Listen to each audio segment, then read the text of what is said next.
Hey you guys, what's up? It's Christian and Corey from SuperKamiGuru9000 and we're here to bring you Naruto Chapter 551 review. Let's get started. When we last left Naruto, we could see that Nagato had captured him and he's using his soul-sucking abilities from the 6 Paths of Pain. Now, Naruto has to get out of this, and over the last couple chapters, he's sort of shown that he's very competent and has a lot of really great tricks up his sleeve. Unfortunately for him, he decides to just go ahead and say, hey, I got a technique that'll work. Boom, Rasengan. And guess what? It doesn't friggin' work. You know why? Because this technique sucks away all sorts of different chakra abilities and all this other crap. And Naruto's just an idiot. He even realizes himself, damn it, I'm such a moron. Why doesn't this work? And then he continues to say stupid shit when he asks Nagato, hey, you gotta teach me how to do that technique someday. He was trying to distract Nagato, but it does kind of come off dumb for Naruto's character. But obviously he's summoning the soul and everything, and there's a way to contain the soul. If you remember when he was using the 6 Paths of Pain, he would summon that huge-ass demon that would come out of the ground, and then it would eat the souls of people. With its tongue. Oh yeah, and it's really wicked looking. It's great to just see that again. It's really cool because I'm not sure what it is, maybe it's hinting at it, but I love the flames that come up around it. It's a lot like Amaterasu. So while all this is going on, we go back to Kabuto, and he has this scheming face on. He's like, I'm going to get them before Madara, and then I can control this war. And he goes into how he's going to do it, but it's kind of complicated, and we don't actually even understand it. If you do, let us know with a comment, because we were debating on what that actually means, how he was describing bringing them back and using them. Was he just going to turn them into Edo Tenseis, or did he have some way of killing them and then bringing them back to life later? No. So before Naruto's soul can be even sucked out of him, luckily Killer Bee is on the move, and he comes in doing this really, really cool attack with his sword. And what I like most about this part in the chapter is it's one huge panel that the author has drawn out, and it's really cool because you get a great aerial view of the chameleon that Nagato has summoned, which has its tail, which is actually a snake wrapped around Naruto. And you can see that Bee's just about to come down right on top of him. But this is friggin' Nagato. He's the 6 Paths of Pain. He has all these crazy abilities. And one that I did not expect to see showed up in this chapter, and that was the Ashura Path. If you remember from the Saga with Pain, there was that one that had the 6 different arms, and it was almost like a puppet body. Yeah, it did have this puppet look to it, and it's also the one that fought Kakashi, for another reference to it. And it's really cool because it's been reinforced that this thing has a lot of mechanical abilities and almost some Buster-looking Mega Man cannon things on its arms. It's really, really cool. And this catches Bee off guard, and he's able to put one of these right up into Bee's face. And he's obviously about to just blast his head right off. But before this can happen, holy friggin' crap, Susanoo just appears right around Itachi and saves Naruto and Killer Bee. So Nagato summons his Naraka Path abilities, and in turn, he uses that to bring up that big demon known as the Outer Path, which is about to basically devour Naruto's soul. And before he can get a chance to do that, we get this really, really awesome panel with Killer Bee jumping up into the air. And it's one single giant panel, and it's cool because you get to see the giant chameleon that he summoned. Yep. And it has that really cool tail that's shaped like a snake that's actually wrapped around Naruto. And Bee's just about to come down right on top of it. And I really love the way it's drawn. It's probably one of my favorite panels in the entire chapter, but there's even more than that in this one. But anywho, Bee's about to come down right on Nagato and take him out. But we can see here that Nagato also uses his Ashura Path abilities, which is that one we saw during the Pain Saga that looked kind of like a puppet and had those extra arms that came out of its back. That was the one that fought against Kakashi. And we can see here he can use those abilities just like that, when you can actually see there's a lot of mechanical stuff in its arms. And he creates this almost Mega Man-like cannon and puts it right into Killer Bee's face, and he's about to blast him. But before he can get a chance to, boom! All of a sudden, Itachi appears, of course, and he has Susanoo wrapped all around him, and it saves Bee and Naruto, and it looks awesome. Nagato responds accordingly, bringing out his Chibaku Tensei.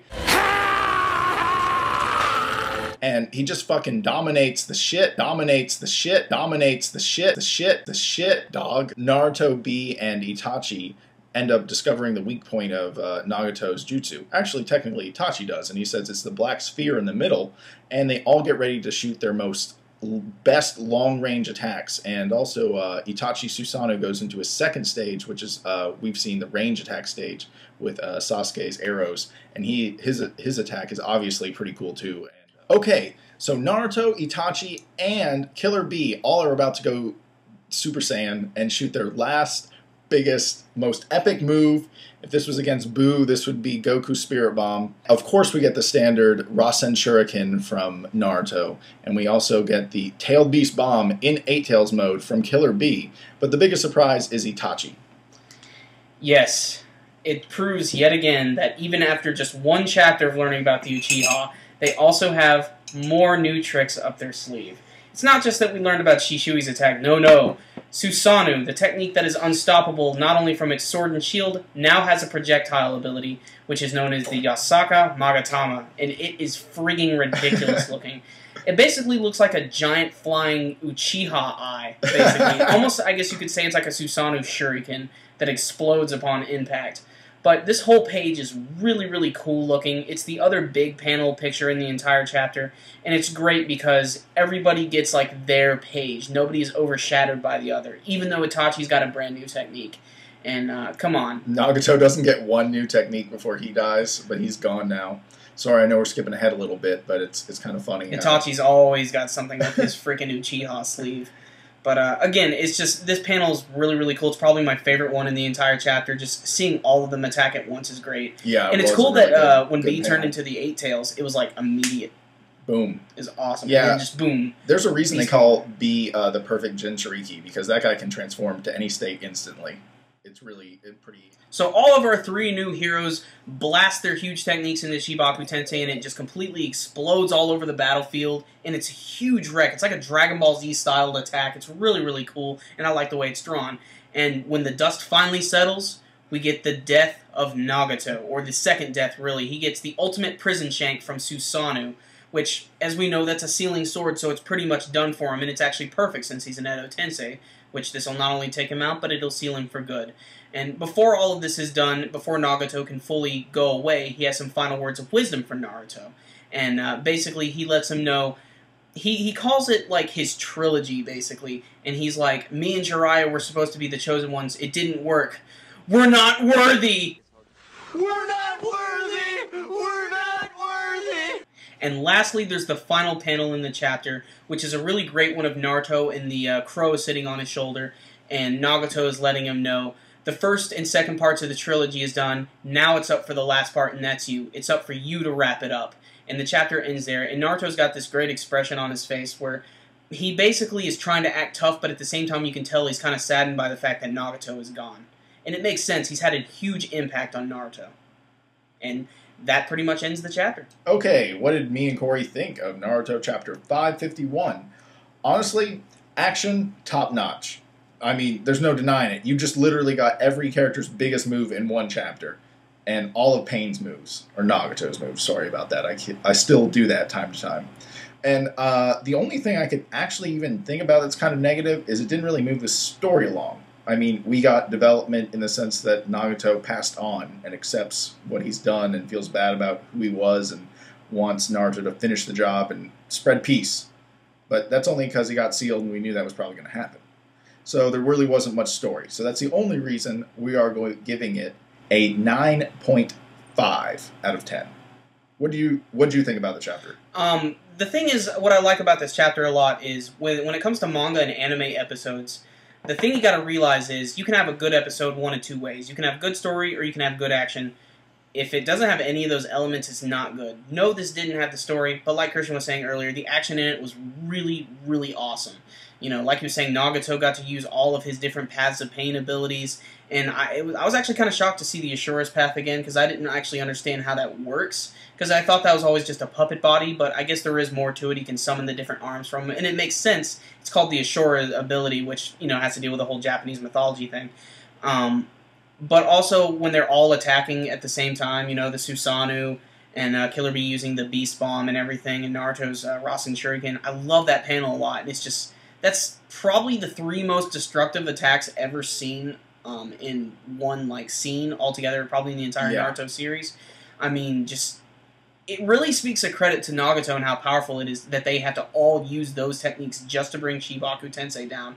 And it makes sense, and I like that a lot. If I only had one complaint, it's that, well, I don't want to say the author's playing favoritism on certain characters, but it's pretty clear that Itachi's just a little bit more important to the story than Nagato is. And the only reason is because, yes, he does have a profound effect on Naruto, but he also has a really profound effect on, Sasuke's character as well. And I guess that's why he has to be in the limelight a little bit more, because Nagato doesn't really have a relationship with Sasuke at all, zero. And it makes sense why Itachi's doing the things he is. That's why he got to use that brand new technique this week. I was kind of hoping Nagato would get to use something new. Yeah, I completely agree with you, though. Naruto really didn't get enough. Like, he got all the attention, and the sense of the chapter was really good, and all his moves were really good, but he didn't get, like, a real good send-off, in my opinion. He just, all of a sudden, like you said, the ultimate prison shank, bam, and now he's sealed, and that was it, I mean, compared to some of the other Edo Tensei guys who got sealed up, I feel like their send-off was a little more, I don't know, well thought out, personally. I mean... Asuma's. Yeah, Asuma, Sasori, Asuma got a whole chapter for his send-off. Gaara's dad, all that stuff, it just seems like it had more of an impact than Nagato's did. Although Nagato is also a character that we did get to know earlier and had a big dying scene, so maybe just doing it again would have seemed maybe a little too much. Maybe that's the reason it was done this way this time. Yeah, if you remember, Nagato's dying scenes gave us the infamous Dry in a Frog Suit chapters flashbacks. Oh my gosh. I still remember reviewing that chapter and being like, what the fuck were they doing? But other than that, I mean, this chapter was pretty fantastic. The last couple chapters have been giving me exactly what I wanted, and I was just waiting for Susanoo to appear. I mean, we knew it was going to happen, and just the fact that it had a brand new ability is really, really cool. So, yeah, 9.5. It's just a fantastic chapter. Naruto's been on a roll lately. All of them have. Well, first of all, this week is like One Piece was epic, Bleach was epic, and Naruto was epic. This is a great week to be reading the big three. Basically, for this week's question, it was a little tough for us because, frankly, Christians... Shut up! Alright, guys, now... Oh my god. Alright, hold it. 10, 5, 3, 2. Alright, guys, it's time for our question of the week. And honestly, this one's a little tough for us because, frankly, we just have no idea where the series is going to go from here. But we do have one thing that's been sort of mulling around our heads for a while, and that's the whole deal with Itachi. What exactly is up with him right now? Is he relieved of the Edo Tensei? Has he been revived to being a living person? It's kind of hard to tell at this point. We know that he's free of Kabuto's control, but we don't know how far that goes. We want to know what you guys think, and you can let us know by leaving a comment below. Also, what did you think of this chapter? Honestly, it was an epic, epic chapter, so let us know your thoughts about this chapter below. Also, you guys, we could always use a few thumbs up on the video, so make sure if you enjoy the video to hit the thumbs up. It helps us out. More people get to see our video, we get more views. Awesome. Okay, guys, till next time, SuperKamiGuru9000, out.